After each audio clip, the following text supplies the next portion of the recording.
Jemaat sekalian yang terkasih di dalam Tuhan, selamat pagi, Shalom. Kita bersyukur kepada Tuhan kalau pada saat ini kita boleh kembali mendapat kesempatan untuk merenungkan firman Tuhan.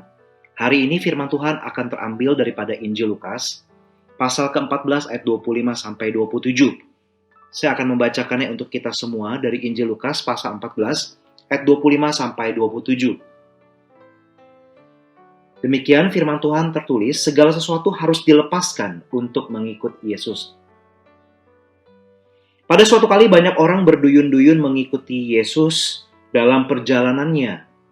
Sambil berpaling, ia berkata kepada mereka, "Jikalau seorang datang kepadaku dan ia tidak membenci bapaknya, ibunya, istrinya, anak-anaknya, saudara-saudaranya laki-laki atau perempuan, bahkan nyawanya sendiri, ia tidak dapat menjadi muridku. Barang siapa tidak memikul salibnya dan mengikut aku, ia tidak dapat menjadi muridku." Sedemikian jauh pembacaan firman Tuhan. Mari Bapak Ibu Saudara sekalian, kita terlebih dahulu berdoa, memohon pimpinan Allah Roh Kudus, agar kita boleh sungguh-sungguh memahami dan juga menerapkan firman Tuhan ini di dalam kehidupan kita kelak sehari-hari. Kita berdoa bersama. Bapa Surgawi, kami datang sekali lagi ke hadapan-Mu, membawa keberadaan diri kami apa adanya di hadapan Tuhan. Tuhan, ketika kami merenungkan firman-Mu, kiranya Allah Roh Kudus yang boleh berkarya, memberikan pencerahan kepada kami, memberikan hati yang mau teachable, yang mau belajar, dan juga kerelaan untuk boleh dibentuk oleh Engkau.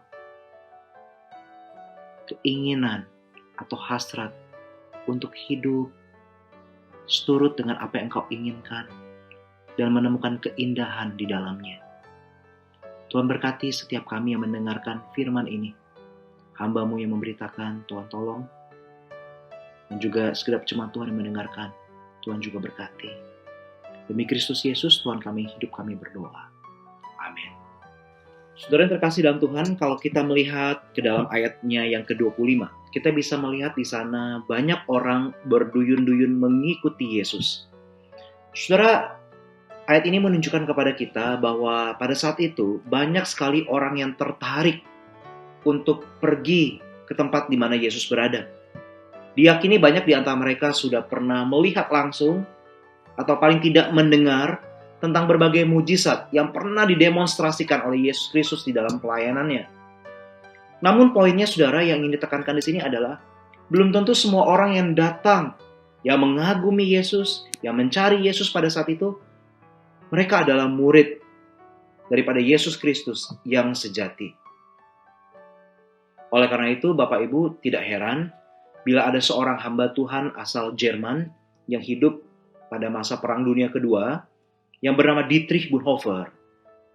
Beliau pernah berkata bahwa kekristenan tanpa kemuridan sama saja dengan kekristenan tanpa Kristus.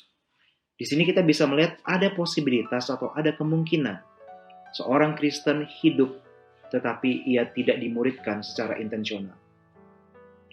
Akhirnya anugerah keselamatan yang ia terima menjadi sekadar sebuah cheap grace. Saudara, kalau kita melihat di dalam apa yang dikatakan Yesus lebih lanjut, di dalam ayat 26 kita bisa melihat di sini Yesus ingin menegaskan sesuatu yang menarik. Ada sebuah kalimat kontroversial di mana Yesus memaparkan bahwa murid adalah sesuatu status, suatu posisi di mana memiliki beberapa kriteria. Jadi para pengikut Yesus, para orang-orang yang menggemari Yesus itu, Yesus ingin mengajarkan kepada mereka, kalau engkau adalah muridku, ada requirement, ada kriteria, ada beberapa syarat. Di dalam konteks dekat daripada perikop yang kita baca, Yesus mengatakan begini, "Jikalau seorang datang kepadaku dan ia tidak membenci bapaknya, ibunya, istrinya, anak-anaknya, saudara-saudaranya laki-laki atau perempuan, bahkan nyawanya sendiri, ia tidak dapat menjadi muridku." Suatu statement yang kontroversial. Ada kata membenci di sini. Apa maksud dari kata membenci, Bapak Ibu Saudara sekalian? Apakah artinya murid Kristus yang sejati itu menolak orang tua, saudara, keluarganya, putus hubungan, tidak memiliki relasi keluarga dengan siapapun, atau tidak lagi peduli terhadap kehadiran keluarga di mana kita tumbuh besar di dalamnya? Namun saudara, kalau kita melihat di dalam perspektif keutuhan kitab suci, justru kita bisa melihat Yesus Kristus pun menunjukkan kepedulian terhadap keluarga. Yesus pernah peduli terhadap ibu mertua Petrus. Yesus ketika ia di atas kayu salib sekalipun, dia pernah menunjukkan kepedulian terhadap ibunya, Maria. Ketika Yesus melihat ibunya berdiri di dekat salib dengan Rasul Yohanes yang dia kasihi, dia menyerahkan pemeliharaan sang ibu ke tangan Rasul Yohanes. Kristus tetap care dan concern terhadap keluarganya. Jadi saudara, sekali lagi, apa maksud membenci di dalam ayat 26 ini? Saudara, sebenarnya ayat 26 ini berbicara tentang relasi yang terutama. Dengan kata lain, Allah ingin ketika kita berelasi dengannya, kita menjadikan Tuhan, Allah kita, sebagai satu-satunya pusat hidup kita, bukan salah satu. Satu-satunya, bukan salah satu. Pusat hidup kita bukan keluarga, bukan pekerjaan, bukan pelayanan, bukan komunitas sosial di mana kita hidup di dalamnya. Tetapi kita bisa melihat di sini bahwa ada suatu relasi yang diutamakan, yang diinginkan oleh Allah, yaitu relasi kita yang intim, yang akrab, yang karib, yang terutama, yaitu dengan Tuhan saja. Saudara, ketika relasi kita dengan Tuhan intim dan beres, tentu saja kita akan memperlakukan keluarga, pekerjaan, dan pelayanan kita sesuai dengan apa yang Tuhan inginkan. Keluarga, pelayanan, pekerjaan adalah sesuatu yang sangat penting dan sangat baik. Namun semuanya harus diletakkan di bawah ketuhanan Yesus Kristus. Lebih lanjut, saudara, membenci keluarga ini juga adalah sesuatu yang perlu dilakukan ketika apa? Ketika kita secara sadar atau tidak sadar menempatkan keluarga sebagai idol atau berhala. Saudara, ketika kita menempatkan keluarga, anggota keluarga kita, orang-orang yang kita kasih sekitar kita sebagai berhala, sebenarnya ada spirit egosentris atau self-centered di balik itu. Di mana kita bisa secara obsesif dan posesif mendominasi orang-orang terdekat kita atau keluarga kita demi keuntungan kita atau ambisi kita. Dan inilah sesuatu yang Yesus ajarkan agar kita tidak jatuh kepada kesalahan seperti demikian. Saudara, ini tentu konteks yang berbeda ketika kita belajar menyangkal diri demi mengasihi anggota keluarga, suami, istri, atau anak-anak atau orang tua kita, sebagai pribadi di luar diri kita. Di mana melalui konteks keluarga itu kita dibentuk untuk semakin serupa Kristus. Itu konteks yang berbeda, Bapak Ibu Saudara. Jadi kita harus menyikapi secara komprehensif. Di dalam satu kesempatan kita belajar untuk kita bisa menyangkal diri, mengasihi keluarga kita sebagai orang atau pribadi-pribadi di luar diri kita. Tapi di kesempatan atau momentum yang lain, kita juga perlu belajar untuk tidak menempatkan keluarga itu sebagai bagian dalam tanda kutip dariku, yang menjadi wilayah kekuasaanku, dominasiku, untuk memenuhi hawa nafsuku atau ambisiku. Jadi kita bisa melihat tidak hanya satu sisi, tetapi berbagai sisi, Bapak Ibu Saudara sekalian. Nah, saudara, selanjutnya kalau kita melihat di dalam konteks Yudaisme pada saat itu, komunitas sosial yang akrab dengan tradisi Yahudi pada saat itu, keluarga sebenarnya memiliki dimensi ikatan yang kuat.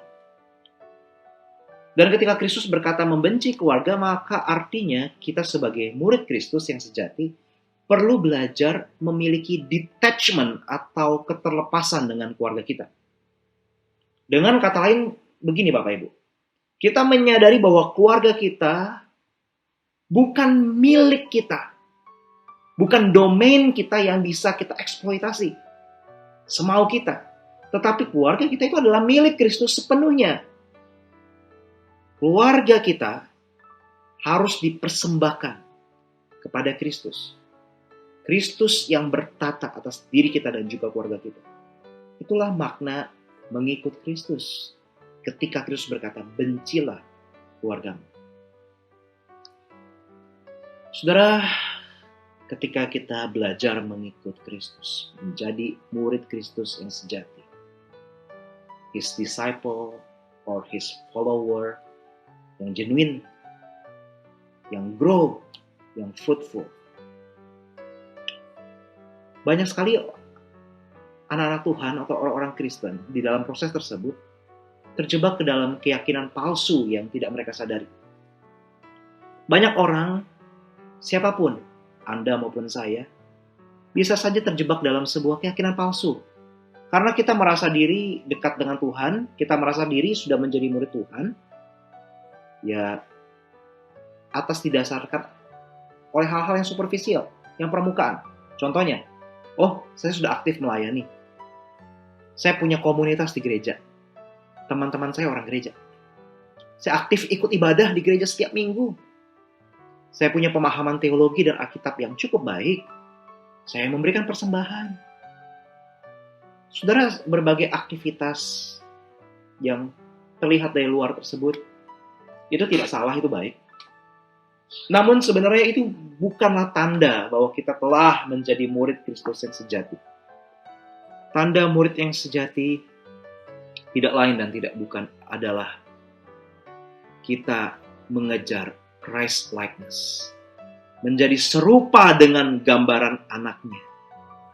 Itulah yang Paulus katakan di dalam Roma 8 ayat 29.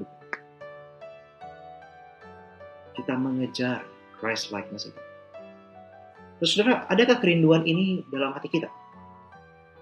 Ketika banyak orang berduyun-duyun mengikuti Yesus, belum tentu semuanya memiliki kerinduan itu. Nah saudara, untuk menjadi semakin serupa Kristus, perlu ada proses intensional yang dijalani secara serius, Bapak Ibu. Kalau kita lihat di dalam ayat 27 ditekankan memikul salibnya dan mengikut aku. Ini adalah sesuatu yang perlu dilakukan setiap hari. Johannes Calvin, seorang tokoh reformasi gereja abad 16, pernah menyebutkan sebuah istilah, yaitu perpetual bearing of the cross.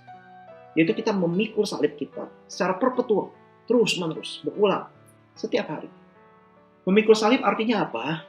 Yaitu kita menyangkali segala keakuan, segala keambisian, atau mohon maaf, maksud saya segala ambisi, segala keegoisan kita, segala hawa nafsu kita yang tidak berkenan di hadapan Allah. Itulah murid Kristus yang sejati, Bapak Ibu Saudara. Oleh karena itu, kalau kita kembali ke dalam ayat 26, kita bisa melihat benang merahnya, bukan? Nyawa kita sendiri, keluarga kita sendiri, yang bisa menjadi idol kita. Kita detach dengan itu. Kita lepas dengan itu. Supaya apa? Supaya kita meraih Kristus dan mengutamakan Kristus. Dan menempatkan hal itu, keluarga maupun diri kita, pada tempatnya yang tepat. Seperti yang Tuhan inginkan. Saudara, berbicara tentang hal ini bukanlah sesuatu yang mudah. Ini adalah sesuatu yang sulit. Ada peperangan rohani yang perlu dijalani. Tetapi sulit, ada peperangan rohani di baliknya. Tetapi ini adalah sesuatu yang doable, dapat dilakukan.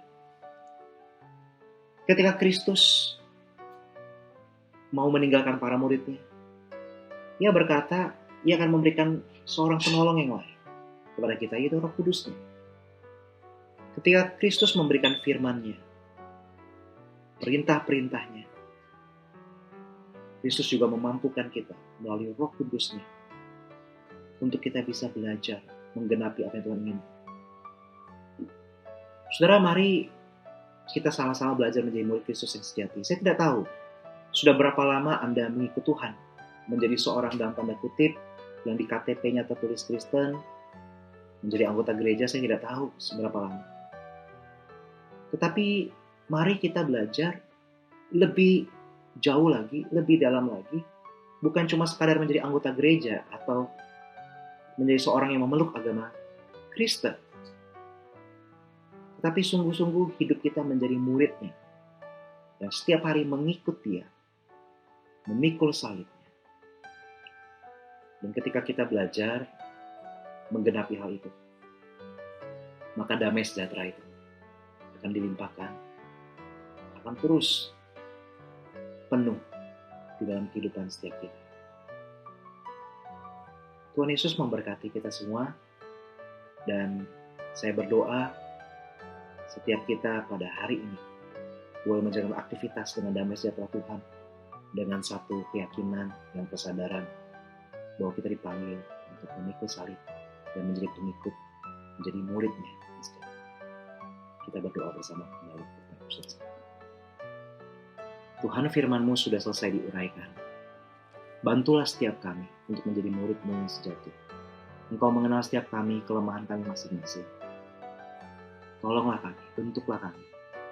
Kami percaya Allah Roh Kudus beserta dengan setiap kami. Setiap orang yang mendengarkan firman ini, yang kelak akan melanjutkan aktivitas yang Tuhan juga berkati, Tuhan menolong mereka. Demi Kristus Yesus, Tuhan kami yang hidup, Gembala kami. Baik, kami berdoa. Amin. Shalom, Tuhan Yesus memberkati.